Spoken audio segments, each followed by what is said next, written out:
喺一個寧靜嘅夜晚，月亮高高掛喺天空，星星喺度閃爍，整個樹林被柔和嘅銀光照亮。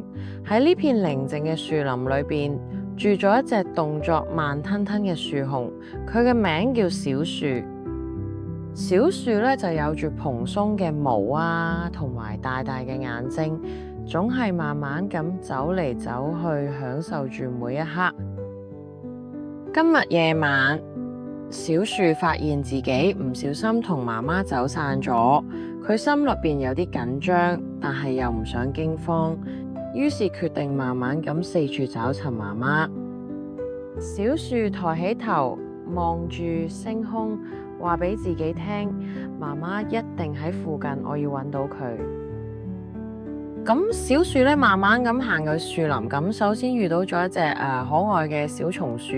小松鼠咧淨係望住喺樹枝上面跳嚟跳去，睇到小樹走過嚟，停低落嚟打招呼。小樹你好啊，喺咁夜嘅時候，你點仲喺出邊啦？小松鼠好奇地問。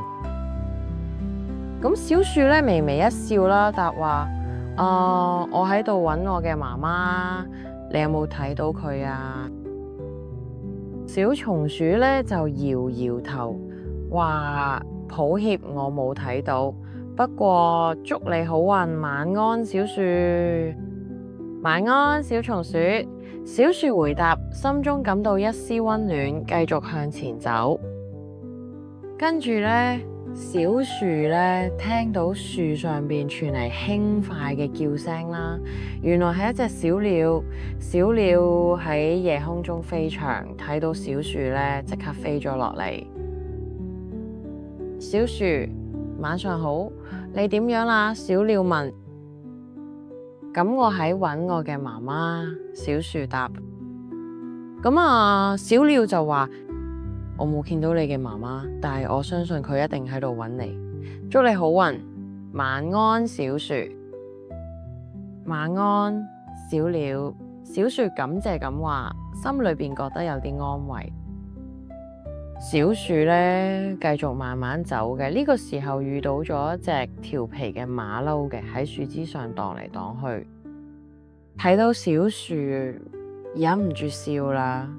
小樹點樣咁慢啊？馬騮笑住講。咁小樹就答啦，我揾我嘅媽媽，你有冇見到佢？馬騮認真咁諗咗諗，然之後話冇見到啊，不過唔使擔心，樹林裏邊有好多朋友會幫你。晚安，小樹。晚安，馬騮。小樹微笑住，感到更有信心啦。經過一段時間，小樹終於嚟到咗一個熟悉嘅地方。呢度係佢同媽媽經常一齊生活嘅樹下。小樹嘅心跳加速，佢仔細咁聽住，突然聽到咗一聲溫柔嘅呼喚：小樹，我喺呢度啊，係媽媽嘅聲音。小樹即刻朝住聲音嘅方向跑去，媽媽正喺樹度等住佢。小樹一頭撞進媽媽嘅懷抱，感到無比安心。媽咪，我好想你。小樹話：我都想你。小樹 BB， 晚安。而家我哋可以一齊瞓覺啦。媽咪輕輕咁擁住小樹，佢哋喺夜空下相依而眠。喺媽媽嘅懷抱裏邊，小樹感到無比幸福，閉上眼，輕聲話晚安，媽媽，然後進入咗甜美嘅夢鄉。